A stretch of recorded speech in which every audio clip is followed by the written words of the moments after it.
Hallo meine lieben Freunde, hier ist wieder Michael Grant mit Klartext, heute mit einem Exklusivvideo. Exklusiv deshalb, weil diese Informationen des russischen Außenministeriums, die mir vorliegen, nicht in Deutschland publiziert werden, weil ja in Deutschland alle russischen Kanäle geblockt und zensiert werden. Aus russischer Sicht ist nämlich klar, wer von einer deutschen Atombombe spricht, stellt die Einheit in Frage. Die Reaktion aus Moskau fällt ungewöhnlich scharf aus. Es geht dabei nicht um einzelne Wortmeldungen, sondern so der Vorwurf um eine grundlegende politische Verschiebung, die die Fundamente der europäischen Nachkriegsordnung berührt. Im Zentrum der russischen Kritik steht der 2+4-Vertrag von 1990, der die rechtliche Voraussetzung für die deutsche Wiedervereinigung bildete. Ich habe dazu schon Videos gemacht.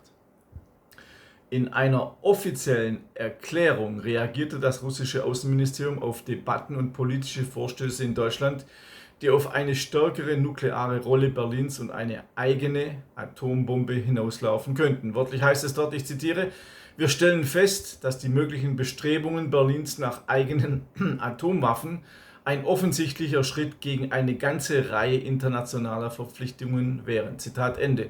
Damit ist auch der 2+4-Vertrag gemeint. Das Ministerium betont, dass dies nicht allein den Atomwaffensperrvertrag betreffe. Auch Deutschlands Rolle innerhalb der NATO werde kritisch gesehen. Wörtlich erklärt das Außenministerium, ich zitiere wiederum: Nicht nur im Bereich der Nichtverbreitung der Atomwaffen, wo Deutschland Bilanz angesichts seiner Beteiligung an der berüchtigten nuklearen Teilhabe der NATO bereits bedenklich genug ist. Zitat Ende. Entscheidend sei jedoch ein anderer Punkt. Die Erklärung stellt ausdrücklich fest, ich zitiere: Abgesehen davon betrifft diese Frage diejenigen Verpflichtungen Berlins unmittelbar, die in direktem Zusammenhang mit den Grundsteinen der Staatlichkeit des vereinten Deutschlands stehen und aus dem in diesem Sinne grundlegenden 2+4-Vertrag von 1990 resultieren. Zitat Ende. Gleichzeitig ordnet das russische Außenministerium die deutsche Debatte in einen größeren geopolitischen Kontext ein. Es sei an der Zeit, nicht über einzelne Fälle zu sprechen, sondern über eine in sich abzeichnende äußerst gefährliche Tendenz.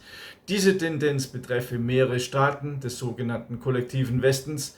Das Ministerium warnt vor zunehmenden Spekulationen über den Erwerb eigener oder kollektiver nuklearer Fähigkeiten durch die Staaten, die nach dem Atomwaffensperrvertrag über keine Kernwaffen verfügen.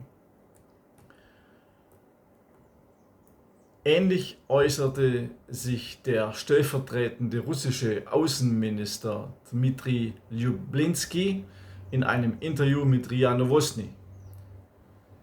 Angesichts der aggressiven Rhetorik der deutschen Führung beobachte man aufmerksam, ob Berlin den Geist und den Wortlaut des Vertrages, also den 2+4-Vertrages, über die endgültige Regelung der Angelegenheiten Deutschlands vom 12. September 1990 einhalte.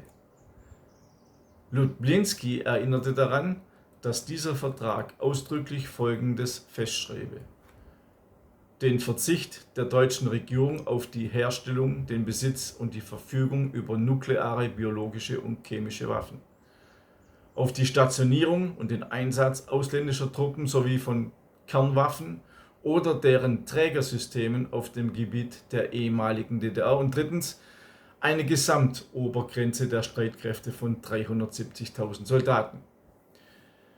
Zwar gäbe es bislang keine offenen Forderungen nach einer formellen Aufkündigung oder Revision des Vertrages, doch Ljubljanskij machte unmissverständlich klar: Gleichwohl werden wir die Einhaltung der internationalen Verpflichtungen Deutschlands weiterhin mit größter Aufmerksamkeit beobachten und uns vorbehalten, nötigenfalls entsprechend zu reagieren.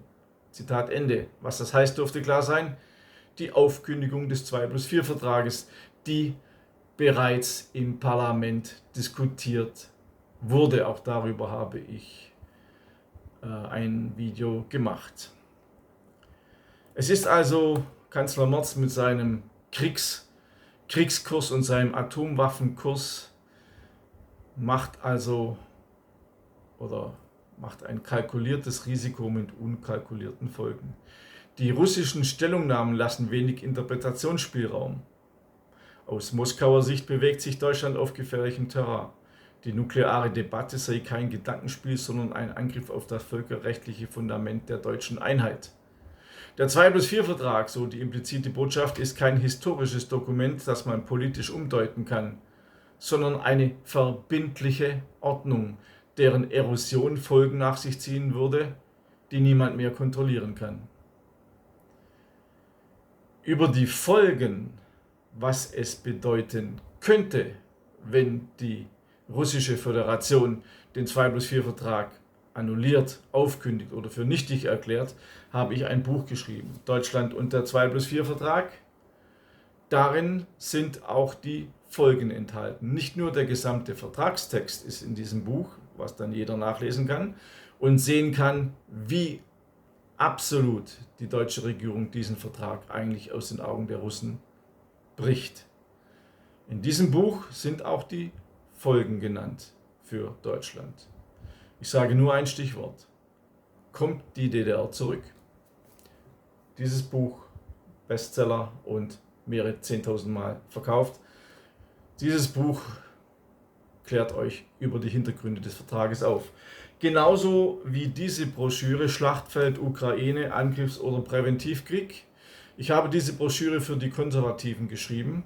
Sie hat knapp 100 Seiten und behandelt die Vorstufe des Krieges. Also was geschah vor dem Ukraine-Krieg? Und zwar erstmalig lasse ich ukrainische Stimmen und russische Stimmen gleichzeitig sprechen, sodass der Leser die russische Sicht hat und die ukrainische und er kann sich dann selber entscheiden, was er glaubt, für wen er stimmt oder wer in seinen Augen recht hat.